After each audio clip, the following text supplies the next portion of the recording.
My name is Vivek Sakaran. I direct the Child Advocacy Law Clinic at the University of Michigan Law School. Our clinic represents children, parents, foster parents, all in child welfare proceedings.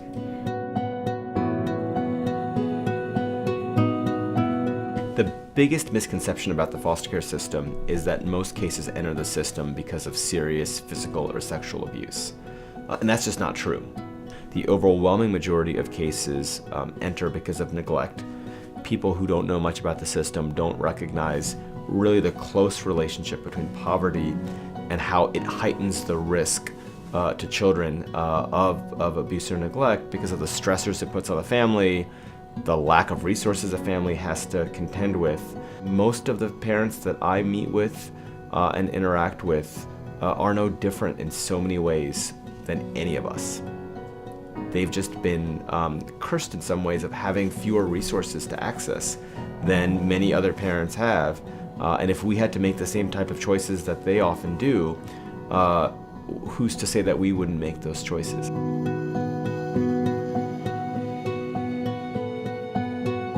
I think the parents also don't know that in many cases, the overwhelming majority, the goal is to bring that family back together again.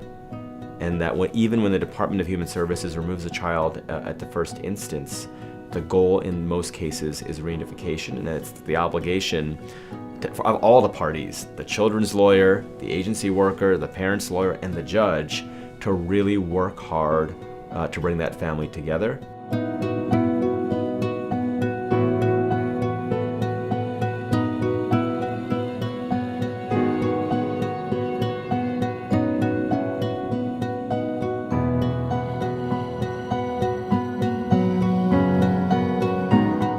All too often when I meet parents for the first time, they've lost that sense of hope, that they feel like the system is out to get them.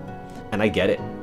I can't begin to sort of think about how I would feel if my kids were taken away from me, and then a stranger comes up who was appointed by the same system that took their kids away and says, "I'm here to help you."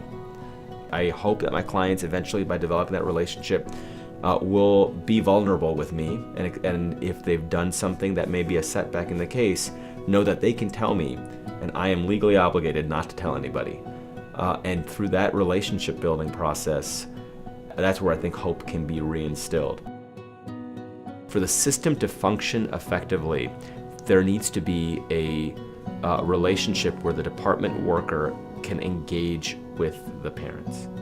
So long as the parent views the department as the enemy, the system will fail. And I think where we have struggled as a system is really figuring out how to make that relationship between the caseworker and the parent, which is the most important relationship in a child welfare case, how to make that meaningful and productive, and how to build trust. And so even when I represent parents, one of my main roles is to figure out ways to create such a working relationship. And if I can do that, something magical happens in a case where things just start falling into place.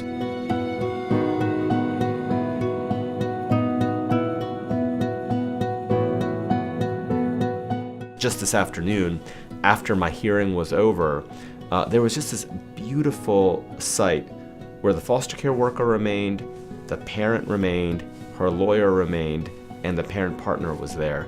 And they sat around a table and they planned out what was going to happen over the next 3 months. And the level of respect and hearing the parent openly talk about, these are my challenges. And I saw that, and I recognize that that's the potential of our system. This is what foster care should look like. This is what court should look like. It is crucial that parents advocate for themselves throughout the foster care case, and there's so many effective ways of doing it. I would really encourage parents, as they think about the system, the importance of engaging with the system as early as possible. Because one of the dynamics in a child welfare case is this 12 to 15 month clock starts ticking on day one.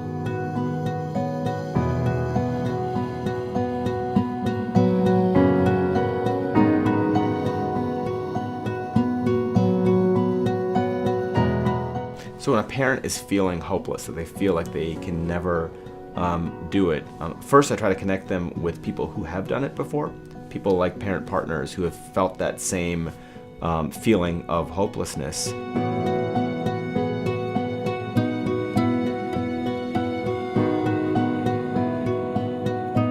The highlights of my career have been those moments where we've been able to reunite children with their parents, because the joy you feel in that room that emanates from the family, the professionals, everybody who's been working hard to serve this family is the type of joy that I can't sort of explain to others how great it feels. I mean, those are the moments that remind me why I do this work and how lucky and privileged I am to have that chance to be an observer to moments like that.